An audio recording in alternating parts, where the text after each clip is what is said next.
Como que surgiu a ideia do Consege?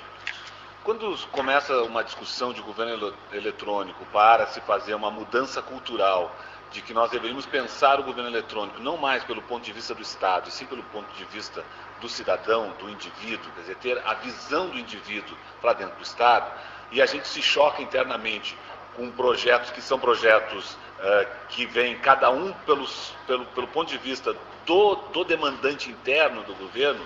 Quem trabalha nessa construção dessas soluções precisava se encontrar, precisava ter um espaço de ver o que o outro está fazendo, onde é que nós podemos interagir, onde é que nós podemos trabalhar juntos, e não só dentro do governo federal, mas governo federal com governos estaduais, com governos municipais, legislativo, judiciário. Como é que a gente pode fazer com que essa visão do cidadão possa interferir na construção, já no processo de construção desse governo eletrônico. Essa foi a ideia original do Consege, de ter uma etapa, ter um momento que a gente se conheça, que a gente veja o que os outros estão fazendo, conheça as soluções e, a partir dele, se propõe a trabalhar de forma conjunta, se propõe a trabalhar de forma cooperativa. E aí entra o segundo elemento do Consege, que é a questão do software livre. A melhor forma da gente cooperar, a forma mais generosa de se cooperar, e quando eu digo mais generosa não é porque é de menor custo, não, é que ao construir algo sobre o trabalho de alguém, eu posso devolver, eu não estou preso a nenhuma licença, a nenhum direito fechado de reprodução. Então, o software livre é a plataforma para a cooperação. O software livre nos permite construir juntos e devolver o que construímos juntos, né? E por isso essa questão da generosidade. Então, não seria possível uma ideia de um trabalho coletivo estar fortalecido numa plataforma proprietária. Ele só poderia estar fortalecido na plataforma livre. E aí surge o Consege, então, de um congresso de governo eletrônico e software livre no governo federal, mas trazendo aqui todas as demais esferas do governo e criando um plano, um planejamento para o futuro de como nós vamos trabalhar juntos.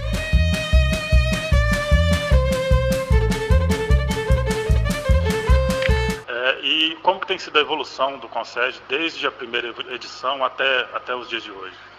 O Consege ele acompanha um pouco a própria mudança do aprofundamento daquela tecnologia específica, mas muito mais do que isso, das características sociais, né? Nós começamos um Consege muito preocupados lá há 6 anos atrás, né? Um Consege muito preocupado com como esse governo eletrônico estaria na linha da vida das pessoas, mas nós ainda não discutimos, por exemplo, quais os equipamentos, quais os devices que as pessoas iam interagir com esse governo eletrônico, né? Hoje a gente fala de portabilidade, mobilidade, então, porque hoje é uma realidade da sociedade que a grande maioria dos usuários hoje de internet, pelo menos os que mais crescem, são os de mobilidade, são os smartphones, os tablets.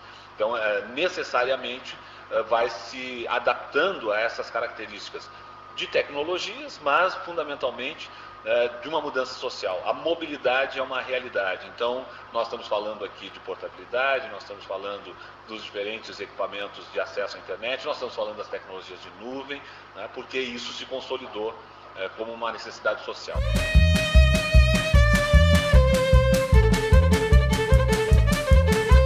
Nesse período que o Consege já existe, é possível definir algum parâmetro de evolução, de adoção do software livre, tanto no governo quanto, de repente, em instituições de ensino ou mesmo em empresas? Sim, nós podemos aqui ter vários exemplos de soluções que foram visualizadas aqui, que se criou comunidades, inclusive aqui dentro do Consege, e que foram gerar soluções em outras esferas de governo, nas universidades, até mesmo em empresas. O caso do Expresso é um dele, que é o Correio, né, a nossa ferramenta de comunicação, que foi desenvolvida por uma empresa estadual no Paraná, foi evoluída pelo CERCO e hoje está espalhada por muitos estados, está espalhada por muitas empresas privadas e as universidades trabalhando pesadamente com essa solução também de comunicação que envolve não só o correio, mas videoconferência, videochamada, agendamento. E esse ano a novidade já em nuvem. Né? Até o ano passado era uma ferramenta web, mas não era uma ferramenta de nuvem.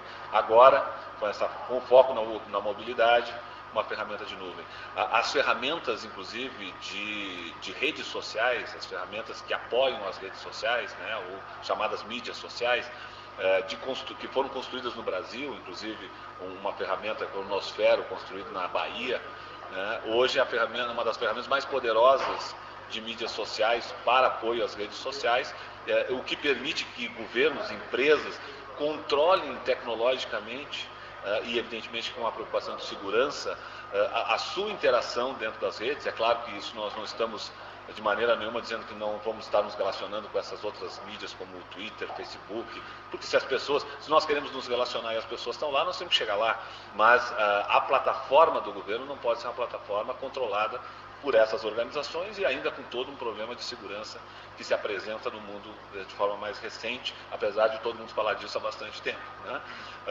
Mas então essas ferramentas foram apresentadas aqui há 3 anos atrás e hoje já são as ferramentas, por exemplo, da consulta que a Secretaria-Geral da Presidência da República está fazendo sobre a legislação de participação popular.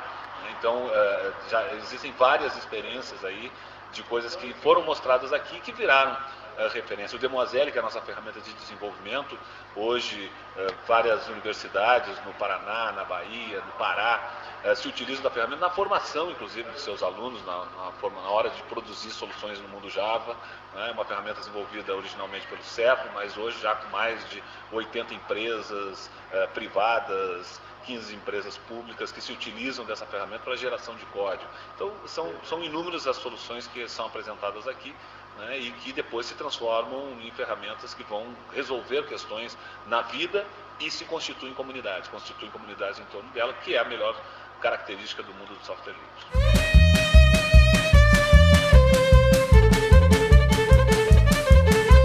Para finalizar, como que surgiu a ideia do país focal sendo a África do Sul? A África do Sul tem um elemento tecnológico e evidentemente um elemento político. Né? Um elemento tecnológico é a evolução que o próprio Linux tem tido através dos investimentos da Canônica, os investimentos que estão sendo feitos lá, que geram o Ubuntu e que hoje sustenta muitas soluções do mundo do software livre, de servidores e de desktops, popularizando bem mais o uso do Linux nas estações de trabalho. Né? Então isso foi um elemento que nos motivou a trazer a África do Sul. E claro que um elemento político, né? Com a condição, inclusive física, não favorável de Mandela, fazer uma homenagem, né, a esse grande lutador social mundial, né, ainda em vida. Né? Então são esses dois elementos que nos impulsionaram aí em chamar a África do Sul a participar como um país focal e, no nosso ponto de vista, sendo uma homenagem para o país África do Sul e a esse grande militante social e lutador social que foi Mandela, que é o Mandela.